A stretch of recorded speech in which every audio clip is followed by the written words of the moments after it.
Hello, everybody. Welcome again to another edition of the MCHD Paramedic Podcast. This is Dr. Casey Patrick, and today I have my medical director joining us. Good afternoon, Casey. And we have our clinical chief, James Seek. And today we're going to talk about a subject that if you've ever worked in healthcare in any capacity whatsoever, you've been involved, you've committed, you've seen, you've thought through, you've tried to find troubleshooting methods to avoid medication errors. And here at MCHD, we are in the same boat. This is a topic that we struggle with from the Department of Clinical Services side to try to prevent and remediate, yet also have a culture of open reporting. So it's sort of a push and a pull as far as that goes, because we have to prevent them. They can be dangerous. Nobody likes to make mistakes. Nobody likes to potentially cause patient harm. So creating an environment and a culture where that can be reported, it's really difficult. But before we get into the nuts and bolts of describing different types of medication errors, prevention methods, talk about some of our experience here at MCHD, the big case that's been in the forefront recently, how we got here with this topic, was the medication error at Vanderbilt University. Talk a little bit about that, Dr. Dixon. Yeah, I mean, it was the perfect setup. We had a system. There were systems in place to stop the error, to notify the provider that they were given the wrong medication, and you had essentially a provider where the blame was kind of hung on the provider. And it seems to me, Casey, that we really didn't look at you didn't read a whole bunch about what contributed to it. It's like the Swiss cheese model. It's never one error. It's never one omission or commission. It's when lots of faulty steps line up together, both system and provider. In this particular one, there was criminal prosecution and consequences for a medication error. So this is why this is such an important topic in healthcare. We have medication errors. I mean, I think the first part of it is you have to acknowledge we have them. Absolutely. And I feel like we here do a decent job, SueSee, of looking at medication errors and starting with, is this an us problem? Is this a systems problem? Before we shine the spotlight onto the medic directly. I know one of the recent examples that illustrates that pretty well from my standpoint is our stocking location of the 100cc bags and the lidocaine. Talk a little bit about that and sort of the change that we made. That's a sort of a lead-in to some of the medication error types, but it's important from a big scope that you look at your system first before you put all the blame on the provider, whether it's a medic, a nurse, a physician. Yeah, I agree. We always take a process approach, look at our process, and see if that's what's setting the provider up for failure. And in that case, we did. We had a very close call with lidocaine, and from our investigation, we identified that lidocaine was stored very close to the normal saline, and just complacency and getting accustomed where things were. We had a provider that reached up and grabbed the lidocaine instead of the normal saline and had a close call. Fortunately, no negative outcome from it, but for an organization, it was very eye-opening. Yeah, and when you think about 100 cc's of liquid, not only is the packaging similar, the volume similar location, it makes no system sense whatsoever to have a 100 cc bag of saline beside, a similar volume bag of lidocaine.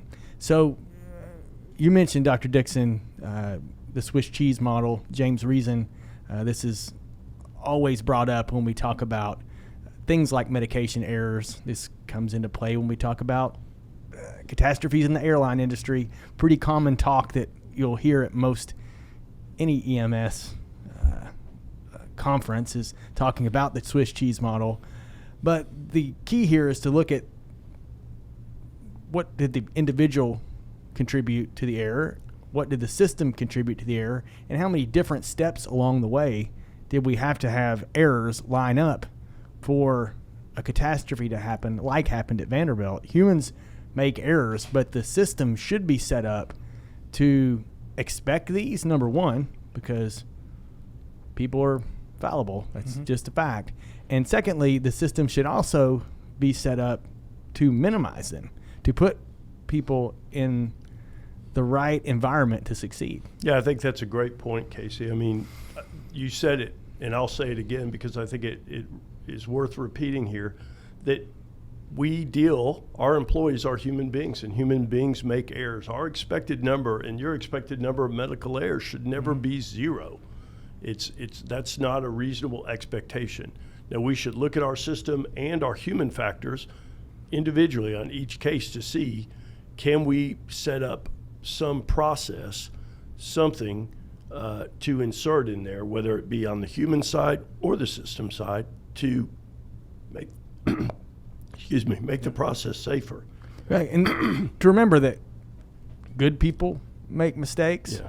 high performers make medication errors, and focusing on the individual loses sight of patterns. Oh, it does. And you figure this, just the stress during the patient care, the sense of urgency and all of that. I mean, it's our responsibility to engineer, safety processes where we can reduce those errors and hopefully make a more streamlined process for the provider to make a better decision. Yeah, Chief, it is. It's all over the board, right? It's not just the newest attendant here at MCHD. It's all over the board. It's captains, it's chief officers, it's in charges that have been here and very seasoned and very, very good providers, very good employees.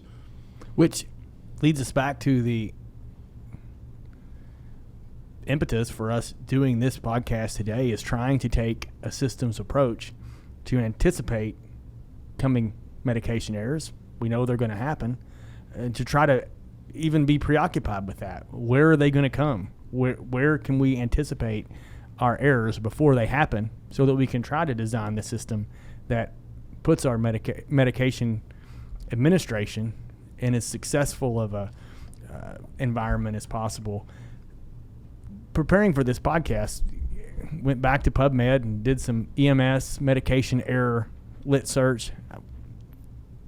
Disclaimer, not exhaustive, but it's really obvious really quickly that, number one, there is not a lot of standardization surrounding description of medication errors.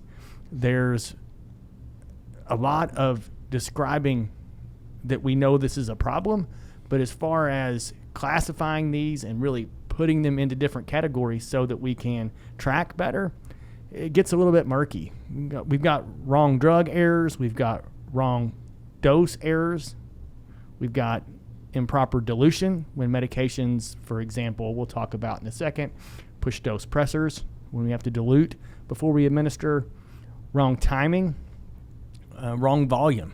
So all those can be errors when we're giving a medication. There's also an entirely separate discussion around errors of omission. In other words, we should have given a medication based on protocol and we didn't. That's things like a gunshot wound to the chest, systolic blood pressure of 85, heart rate of 128, got a 15-minute transport to the local trauma center and TXA is not given. Or we have a patient that is violent and agitated that does not receive a sedative and causes potentially a medic injury or a patient injury, and they should have received a sedative. So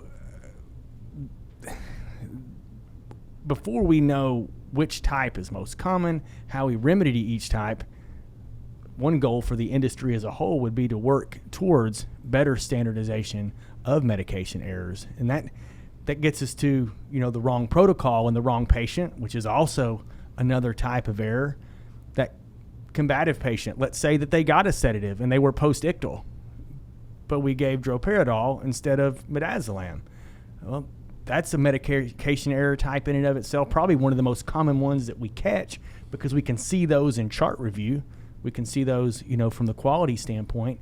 They got a sedative, they got a medication, they may have gotten the right dose, but we would prefer a benzodiazepine in a post-ictal patient as opposed to droperidol with no anti-epileptic activity. And then we get to near misses, which is what happened with our lidocaine normal saline. We realized the error before a significant enough amount of the medication was infused to cause any lidocaine toxicity. Those are even more rarely tracked and more rarely recorded. So one goal overall within your system if you're in the shoes of the chief clinical or you're in an administrative quality position, would be to try to categorize these, try to classify them, because all medication errors aren't equal. There's errors of administration, there's errors of admission, there's different dosing, protocol, timing, dilutional errors, and each one of those in their own small groups are going to have different solutions. And in some cases, it's just not really talked about a lot. I've never heard a podcast on a topic like this, and I've heard on medical error in general. But I think, like any other thing in clinical practice, if you want to improve on anything, you can't improve on anything unless you know, A, where you started and what your progress has been, and try to identify where these errors are coming from. Are they coming all from one provider? Are they all route errors? Are they dose errors? Are they wrong medication errors? And try to classify these. And when you zoom out a little bit from the individual med error description, there are themes surrounding medication errors that are well reported in the literature. We'll go through the 7 themes. The first one we've hit on already. That's the organizational error, the organizational component. And really the key here is protocol education. The key here is making sure that your education is really focused on new medications. When you look at EMS systems as a whole and you look at medication error rates, there's common sense, medication error rates go up as your number of medications go up. We've seen this numerous times. Yeah, we've seen this, as our call volume went up in Delta, we had more medication errors. Here recently, our call volume's up, and it's correlated. We've had more medication errors. And talk about the culture. I think that's an important part of this discussion, Chief, is our culture as an organization surrounding errors. Because I think you can't really fix it unless you nurture a culture that is blame-free. Yeah, that's been the MCHD approach, and the clinical approach from these medication errors is, like we touched on before, we try to identify the process, and if it is an individual, we want to support them with education or whatever we can where, they don't feel like they're being punished, and as they spread the word this happens to them, then more providers are willing to come forward when they have a medication error. And we have a pretty robust reporting system here through our file. And that's not exactly the majority of EMS systems. Blame-free culture with feedback, not just you made an error, but you made an error, and here are some ways we think you can change your practice to prevent this. Here are some educational tools to solidify that. Paper from PEC in 2017, Hoyle et al. Found that only 50% of medics felt like they could report an error without the risk of retaliation. Right. So in other words, half of the EMS systems out there, medics are walking around making errors, having near misses, afraid to report. Which is problematic from the patient side. Yeah, and that leads into which kind of errors are more likely to be reported. Errors that result in harm. And medics are going to be more likely to report in supportive environments. So we've got to not only create that environment, then when we see errors that are systems problems, then we have to not only remediate and support and re-educate the individual medics, but we have to share that within the system. So let's talk about within that, because equipment is the second theme surrounding medication errors, and that's when we have things like lookalikes, packaging changes, storage location and standardization we talked about with lidocaine and normal saline, and supply chain issues. Just every single day something else is short. How do we, and how have we at MCHD taken the approach of, okay, we found this medication error issue, lidocaine and normal saline, for example. We could talk about push dose, dilution here.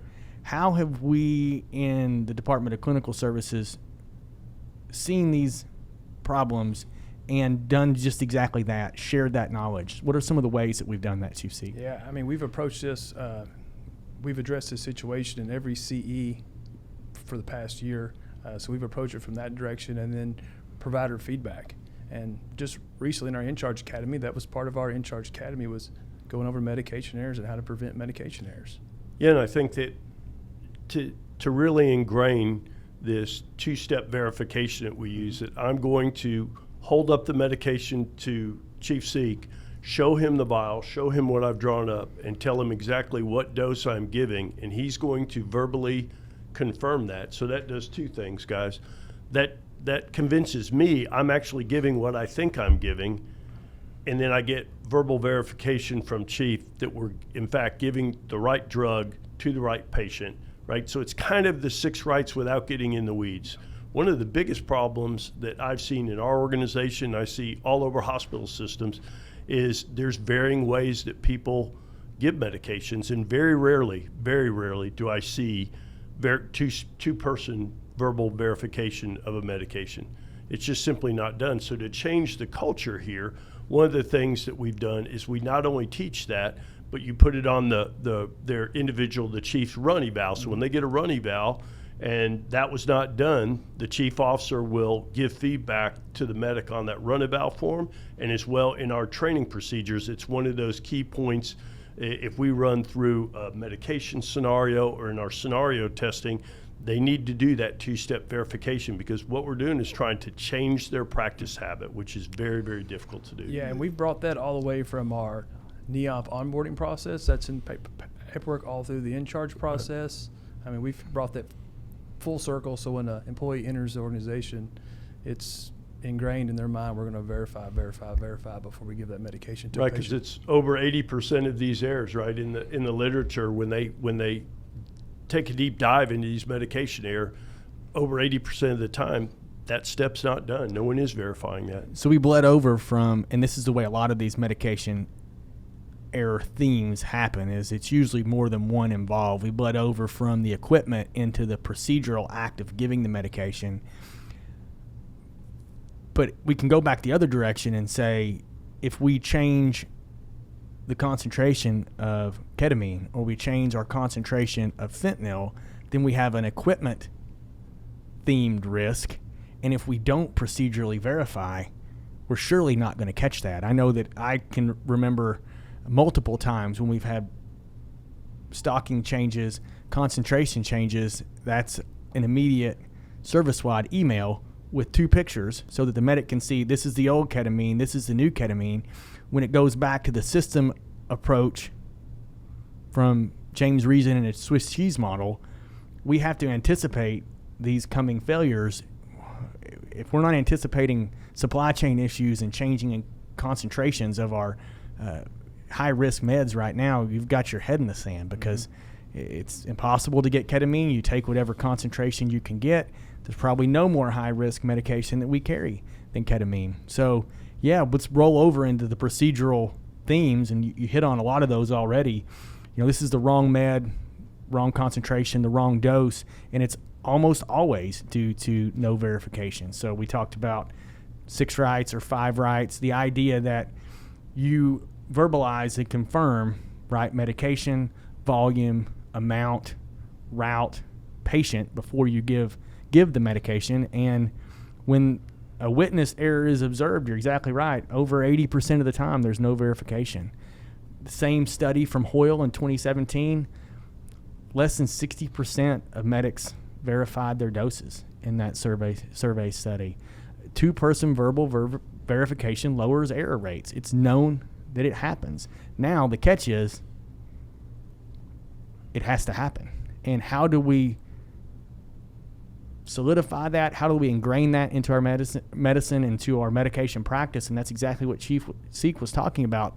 What we've decided to do here at MCHD is start from the very beginning of NEOP and progress through every provider, every step, all the way up to the medical directors expecting verification and, you know, the 5 rights of medication administration to occur in medical director oral scenarios, from the very bottom to the very top. And this brings in, you know, communication as a medication error theme, and that communication has to be stressed when we're giving the medication. It also has to be stressed that the reporting and the communication from the field into Office of the Medical Director, into the Department of Clinical Services. We have to get those near-miss reports. We have to get those error reports. We have to have a non-punitive system set up, or we never know. Or you really are just an ostrich with your head in the sand. I will say, yeah, I mean, I would agree completely, Casey. We can't really get off this and go to the next topic without kicking in environmental. We work in a very stressful environment. There's so many visual and auditory inputs that you're getting in the field all the time. There's multiple people, speaking at the same time. I think, Chief, I love to steal one of your terms, which is sometimes that we have this kind of man-made sense of urgency that really doesn't need to be there. And an example I can give that's very concrete in our service is we took RSI, rush, to place a tracheal tube and really put some safety initiatives to change and slow that process. And lo and behold, we had less hypoxic events. Yeah. And why? Because we were more thoughtful about our setup, our positioning, our overall approach to the procedure and resuscitating the procedure. And it's very similar here. I think that's one of the best terms I've ever heard, and I use it and see it all the time when I'm teaching residents and I'm out in the field with medics, is we have this kind of self-imposed sense of rush and urgency that really is not there, and we have to recognize we have that and slow ourselves down. Yeah, a lot of times it doesn't make sense. That urgency comes from just the provider says, oh, we're getting close to the hospital. I feel like I needed to get the patient some pain control, and there was an error made. Pain control is a great one to bring up, because when you think about different medications, there's going to be gray area in urgency. Ketamine, for example, if you've got an agitated, delirious, tachycardic, hypertensive, sweating patient who's dangerous to themselves, dangerous to the medics, there is an urgent nature to sedation in that patient. We can't deny that. Pain control, on the other hand, objectively for me, while absolutely vital, please don't misunderstand what I'm saying. Pain control was important. It's a vital part of our medical care. But I would much rather us, from now until eternity, take an extra 30 seconds, verify volume, amount, dose, route, patient. Is there been any packaging changes? Double check, read the vial, read the bottle, and not make a fentanyl medication error and delay that pain medication for 30 seconds, then rush that unneeded sense of urgency and have a patient in respiratory depression because we gave 3x fentanyl because the packaging, the concentration changed, and we didn't hold the vial up, read it, verify it, and make sure. And as a patient, if I put myself in the patient gown, I would much rather have 30 seconds more of pain and know that the medic, the nurse, the physician who was giving me my medication had actually verified it. Yeah, have that mental discipline to slow yourself down, to know, to take your time to verify before you give. Sometimes the patient themselves increases the risk, and this is where an agitated delirium patient comes into play. This is where a complex septic shock comes into play. An airway management patient, the more complex the patient, the more decisions you're making, the more likely you are to make an error. This is where our push dose error really comes to light, and we made a protocol change in that case. So we saw errors. We saw errors that were related to complexity of our protocol, and we changed to a safer medication administration. We started with 9 cc's of saline and 1 cc of 1 to 10,000 epinephrine. And then we realized, wait a minute, that's all fine and good and it works unless all you have is 1 to 1,000. And if all you have is 1 to 1,000 and you put 1 cc of 1 to 1,000 in 9 cc's of saline, now you've got 100 mics per milliliter, and your push dose, instead of being 20 micrograms, is now 200 micrograms. And what do you see on your rhythm strip, doctor? Lots of dysrhythmia. Lots of dysrhythmia. So right. We said, how can we do this in a safer manner? We saw the errors. We saw the vital sign changes in the charts. We saw the patient's blood pressure going from 80 to 180, and it rang bells. And we reviewed with multiple medics and realized, hey, these are good medics. These are medics that know their protocol. This is an issue with supply chain. This is an issue with stocking. This is an issue with sick patients, so lots of overlap. How can we do that better? And we moved to 1 milligram and 100 cc's of saline, 1 to 1,000, 1 to 10,000. Doesn't matter what stock we have. We're still at a concentration of 10 micrograms per milliliter. What about our pediatric patients? It's probably a spot to talk about the patient-related problems that come in with our peds patient. We have a pretty decent safety net, I think, in place here at MCHD for dealing with those. We've talked about that on the podcast before, and that is the HandTevi app and using a safety net there to help us with age-based ideal body weight. Here's your equipment sizes, integration with the MCHD protocols. I'm not sure we're going to improve on that product. No conflicts of interest. There are other products out there that are similar, but to use a cognitive support tool for pediatric dosing just makes all the sense in the world in 2022, especially with the app-based nature. That's how we communicate. That's how we function in our daily lives. Just makes common sense to me. And these are the riskiest patients, right? I mean, these are patients where we're giving tiny, tiny little doses to tiny, tiny little kids. The stress is up many times in these cases. If you're starting a line or starting an IO and giving a pediatric patient medication, usually it's a fairly high stress case for the paramedic. So there's lots of places where air can be introduced there. And as Casey said, a cognitive tool to offload that and not have to add that one step of med math in there into a very complex case is a system win. It's a provider win. There's another cognitive-based error, SueSee, that you and I have talked about. You have a lot of insight into this one, and I feel like it's one that when you brought it up to me, it was almost one of those duh moments that I had never really thought about.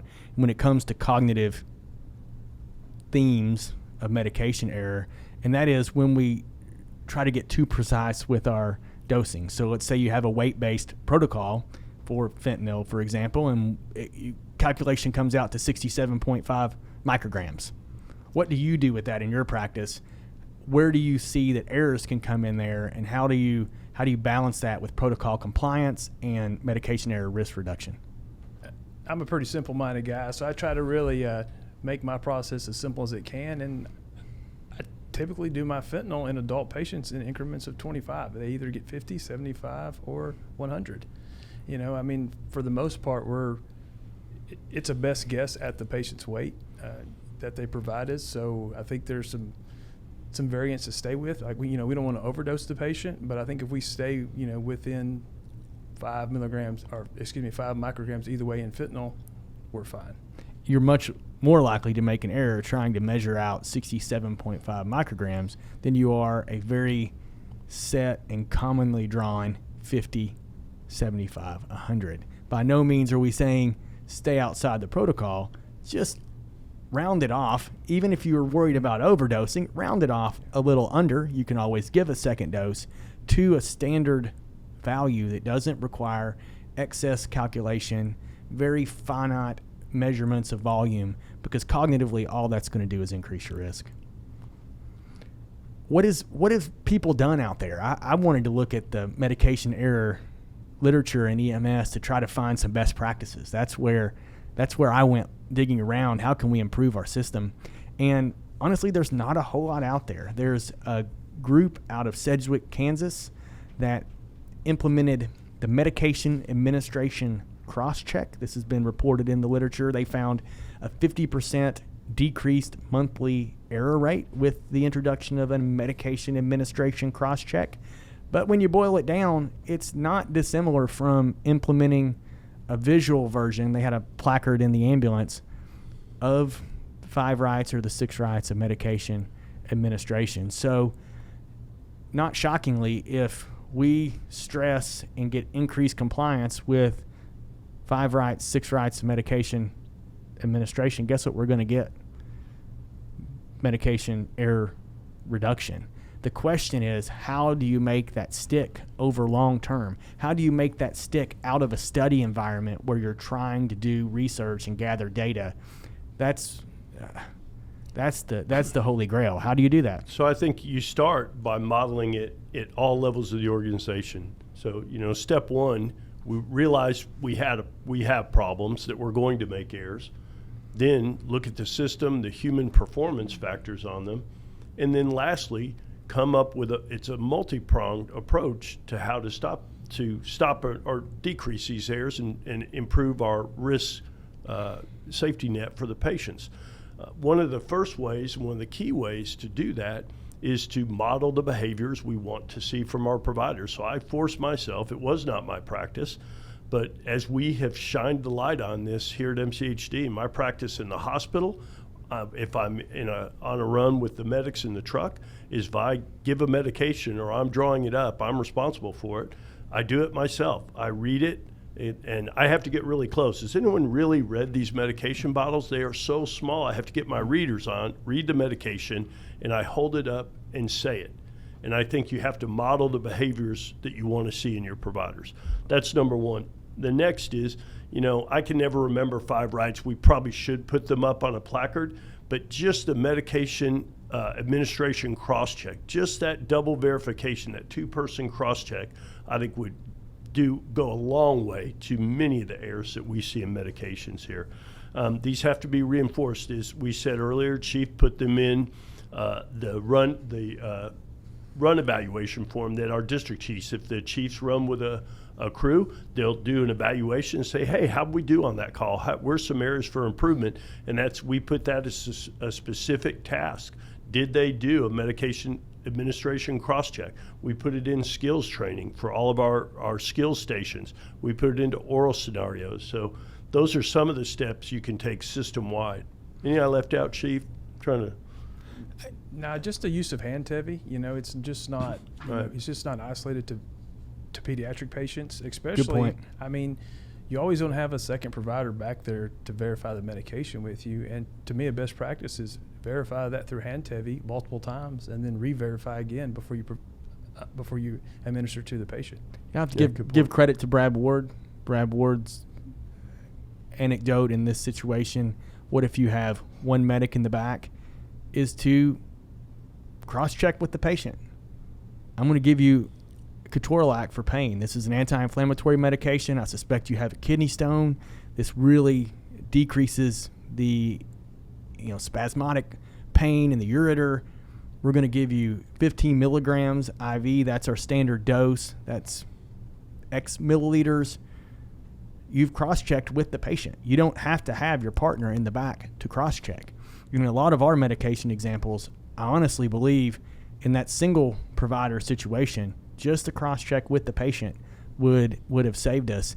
And I cannot imagine, no proof for this one, that's not going to improve patient satisfaction. And they're going to think, wow, Paramedic Seek really knows what he's doing here. He's telling me what medication I'm getting. He's checking the volume, checking the concentration. These folks are on it. Blasphemy, doctor. So you're telling me you're trying to convince Chief Seek and I that patients actually like their care providers to speak to them? Yeah, I think it's a decent foundation to start with. You heard it first here. Yeah, who would have thought of that, right? Who would have thought of that? And lastly, the misconception that I feel like is most important that I want to leave the listeners with is the idea that more concentration is needed. You just need to concentrate. You just need to think about it. You just need to concentrate more. And in fact, that's the exact opposite that we want. We want to break in that cognitive train, that urgency train that we all have, because we have a sense of urgency because we're 911 emergency care providers. We have to break that pattern, stop that noise, whether it's the visual, the auditory, the cognitive complexity, the patient complexity, and checklist verify. And that can happen in 5 rights, 6 rights, the way that they cross-checked in Kansas. There's lots of ways that you can do that. It can happen with your partner. It can happen with the patient. You can read the vial to the wall for all I care. But we have to pause, and that pause entry is really the main key for reducing the individual medication error risks. So if you have ideas out there, listeners of the podcast, and you've implemented other tools in your service, other ideas, other protocol changes, please email us, podcast@mchd-tx.org. This should be an active conversation between all EMS services out there. I'm sure others have best practices that we could learn from. We're happy to share ours. Anybody out there that's listening that would like to discuss this further, this can be a bi-directional thing. Absolutely. We're open to learning and trying to take this number as close to zero as we can get, knowing, like Dr. Dixon said earlier, it's never going to be zero. We just want to have active pursuit of minimization, know that these are going to come, expect that they're going to come in all levels and ranks and colors, shapes, and sizes of providers, and in the end, try to take it back to the patient and keep them as safe as possible. As always, thanks for listening. Leave us a review wherever you listen to your podcast. We like 5-star reviews. We have sensitive feelings. Chief Seek has done an enormous amount of work in the background here at MCHD trying to reduce these medication errors. We wouldn't be sitting here talking about this if it wasn't for him. So thank you, sir, for joining us. Dr. Dixon, anything you want to add before we close up? No, I think this is a really good one, Casey. Thanks for bringing that forward, Chief Seek, and all the work you've done. It's for sure increased the safety profile for all of our patients. So strong work. Thank you. As always, thanks for listening out there. We'll talk to everybody again soon.